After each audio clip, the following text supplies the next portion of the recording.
nedir?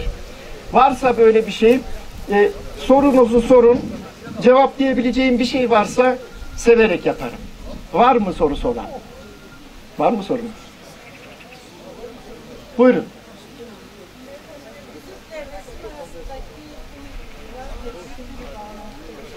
Müzikle resim arasındaki. Evet. Şimdi resim, ışık titreşim, kısa dalgaları mavi, uzun dalgaları kırmızı. Müzik için de aynısı geçerli. Ses titreşimlerle beraber ama sanatların içinde müzik hepsinden bir ayrı bir yerde. Çünkü müzik beyninin neredeyse yüzünü aynı anda çalıştıracak tek sanat biçimidir. Yani şöyle bir şey var.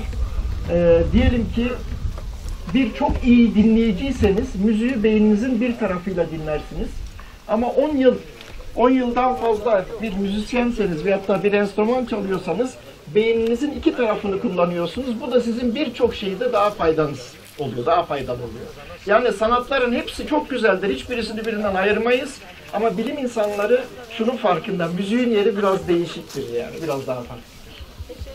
Ben teşekkür ederim. Sağ olun. Oldu. O zaman hiç çok fazla uzatmıyorum.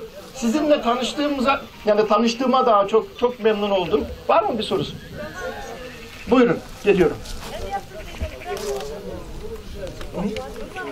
Müzik evrenseldir. Yani şöyle bir durum.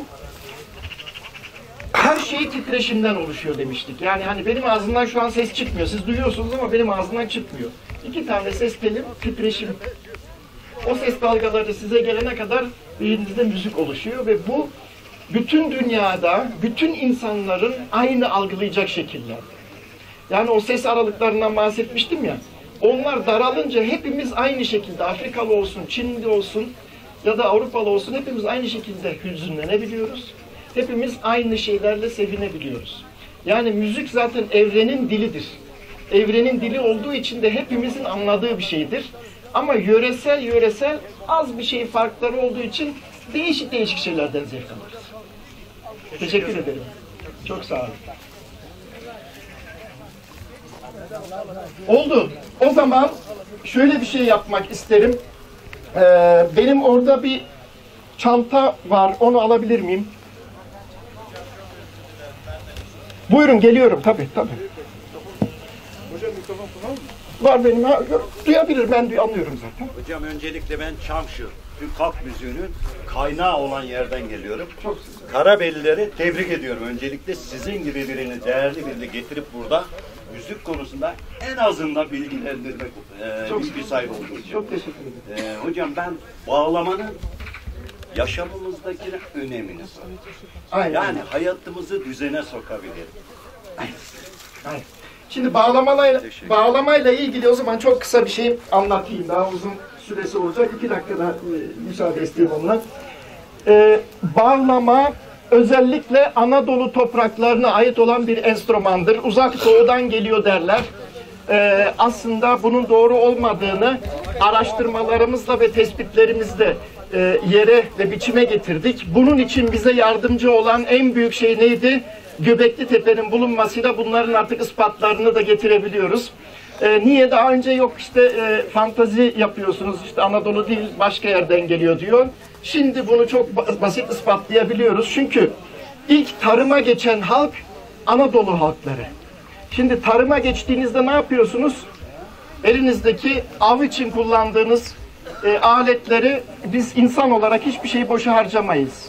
Ne yapıyoruz?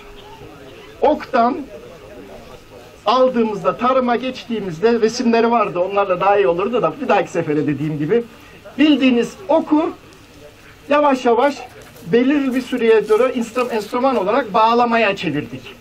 Yani avcıdan tarıma geçerken Anadolu'da o geldi, o gelişti. Bağlama ve özellikle bağlama birçok enstrümanlar vardır. Mesela eğlence müziğinde davul zurna, bugün dinleyeceğiz herhalde. Eğlence müziğinde davul zurna ne demek? Bir tanesi pes, bir tanesi tiz. İnsan sesine girmiyor. Yani eğlenmek için ayarlanmış bir ses aralığı var. Ama bağlama insan sesini, insan frekansında yani neredeyse bir sohbet, bir söz kadar önemli dinlenecek bir şey olduğu için bağlamanın hayatımızdaki yeri de o kadar ciddidir. Yani sanki bir insanla sohbet edebiliyorsunuz ya da işte Tanrı'ya mesaj yollayabiliyorsunuz. O yüzden bağlamanın önemi de öyledir. Yani davul zurna çaldığında eğleniriz, güleriz, bağlama çaldığında susup dinleriz. Bu da insan sesini, birçok enstrüman insan sesine göre yapılmıştır ama en özeli ve en eskisi bağlamadır. Onu da kalbimizde yeri vardır. Rica ederim. Evet, geldi mi benim torbam? Var mı öyle bir şey? O da yok, çantam değil, şu torbayı rica ediyorum.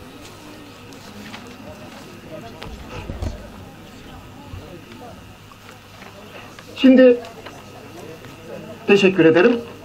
Bilginin sonu yok tabii, ilginin de sonu yok. Ama ben de bununla biraz daha az öttüğü için KAYKEF başkanlarını yanına davet ediyorum, gelebilirlerse.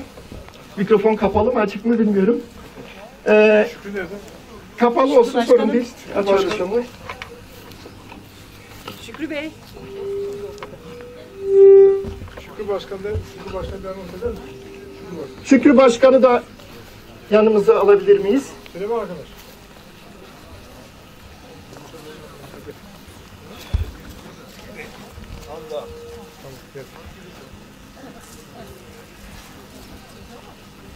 Şimdi buyurun. Öncelikle temsili olarak KAYKEF Başkanıma Mozart'ın çikolatasını getirmeyi düşündüm. Aynı zamanda şöyle de buyurun. Rica ederim. Biraz da hatıramız olsun. Viyana Beethoven Konservatuvarı'nın temsilci olduğum ve bölüm başkanı olduğum konservatuvarın KAYKEF için bir hatıra ve bir örnek. Hep beraber tutabilirsek. Buyurun. Aynen. Çok teşekkür ediyorum. Bu bir tanışmaydı. Ama güzel gecelerimiz ve programlarımız olacak. Sağ olun. Ben de hocama çok teşekkür ediyorum. Bundan sonra birlikte çalışacağımız için çok memnun olacağız. Her zaman desteğini bekliyoruz. Biz de yanınızdayız. Çok teşekkür ediyorum. Sağ olun. Nazik dolayı tabiye bir arada kalkıp buraya geldiği için. Çok sağ olun hocam. Rica ederim. Teşekkür ederim. Teşekkür ederim. Sağ olun. Sağ olun. Evet, değerli hocamıza çok teşekkür ediyoruz öncelikle bu değerli bilgilerinden dolayı.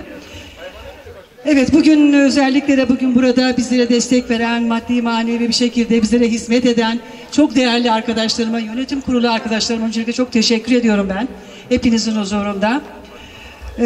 Ayrıca da el emeği, göz nuruyla ikramlarımızda bulunan değerli hanımlarımıza da önce teşekkür ediyorum. Onlara bir alkış istiyorum. Çok sağ olun, iyi ki varsınız. Her şey el birliğiyle olur, birlik ve beraberlik içerisinde olur. Umarım güzel, hoş bir vakit geçirmiş olduk beraberlikte. Biraz sonra çok değerli Hüseyin abimin son kez bir olsa da belki bir müziğini dinleyeceğiz, eğleneceğiz hep beraber. Ama bundan önce ben yönetim kurulu, federasyon başkanımızı ve yönetim kurulu arkadaşlarımızı sahneye davet etmek istiyorum. Evet, eski KAYKEF başkanımız, sizden rica ediyorum yanımıza. Sayın Şükrü Başkanım, Remzi Başkanım ve bu programın düzenleyicisi olan Sayın Tevfik Şahin Beyefendi'yi de lütfen rica ediyorum. Çünkü kendilerinin çok önemi var. Ayrıca da Zeyve 2 Değirmenköyü Yönetim Kurulu arkadaşlarımı da alabilir miyim yanıma? Değerli sevgili hanımlarım. Evet. Bir arkadaşımız kamera çektiği için belki yanımıza gelemeyecek ama onları da alalım. Evet. Hepinize saygıyla selamlıyoruz öncelikle. Hepiniz hoş geldiniz. Sefalar getirdiniz. Umarım hoşça güzel bir vakit geçirdik. Eksiklerimiz mutlaka olmuştur. İnşallah bunları en güzel, daha geniş zamanda telafi edeceğiz. Sayın hocamızın dediği gibi bu bir tanışma programıydı. Bir hafta içerisinde düzenlendiği için ancak bu kadar yapabildik. Eksiklerimiz olduysa affola diyorum. Evet, Tevfik Şahin abimizi ben önce yapmak istiyorum. Tevfik Bey bu programın öncüsüdür aslında. Kendisi bu hocalarımızla, sanatçılarımızla bizi buluşturan kişidir. Ayrıca Tevfik Şahin Beyefendi Zara bölgesinde Karabel Federasyonu ve derneklerimiz adına bizlere yer almış, hatta tadilatın dahi üstlenmiş bir kişidir. Hiçbir çıkar gözetmeksizin sadece topraklarımızda kültürlerimizi, geleneklerimizi yaşatma çabası içerisinde olduğu için biz de kendisine teşekkür amacıyla bugün bu desteği vermek istedik. Bu nedenle çok kısa bir zaman oldu. İnşallah daha geniş zamanda yapacağız. Ben Tevfik abime bir söz hakkı vermek istiyorum. Kendisine hepiniz geldiğiniz için kalpten teşekkür ederim. Bir de sağlık durumu var. Kafamız aşağı. Şimdi çocuklar çok önemli. Biz önce çocuklarımızı getiriyoruz. Evet, biz çocuklar için yapıyoruz. Bundan sonra çocuklarımıza hizmet için geliyoruz. Bizden sonra çocuklarımıza vereceğiz bunları. Bizim için büyük, yani bir sürü kişi geldi gitti bu topraklardan, ama bu bastığımız topraklarda, şu anda bastığımız topraklarda belki de kemikler olan. Şimdi biz bastığımız her toprağa saygılı olmak zorundayız. Yani, evet, ben gelirken arabayla da gelmek istemiyorum. Yani buranın havasını kirletmek istemiyorum. Olanaklarım çok lüks bir arabayla gelebilirim. Ama kirletmemek için. Çünkü atalarımdan bunu öğrendim ve onlar kirletmeden gittiler.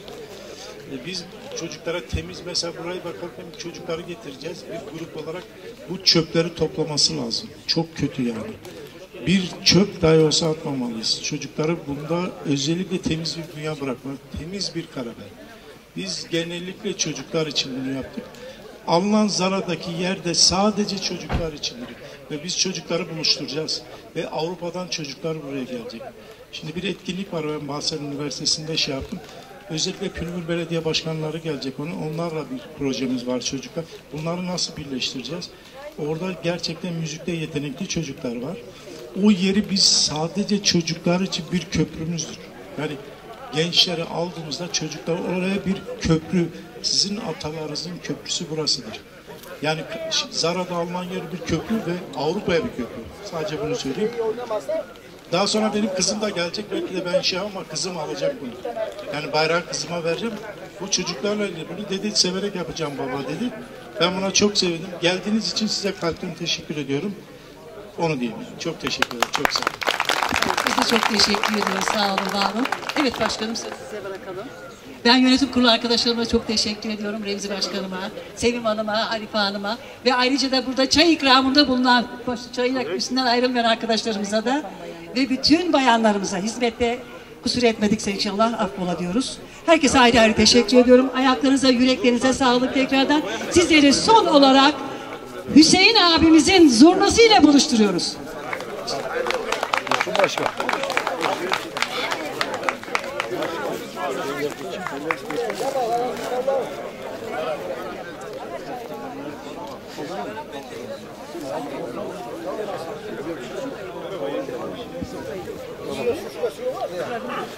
Kardeşim.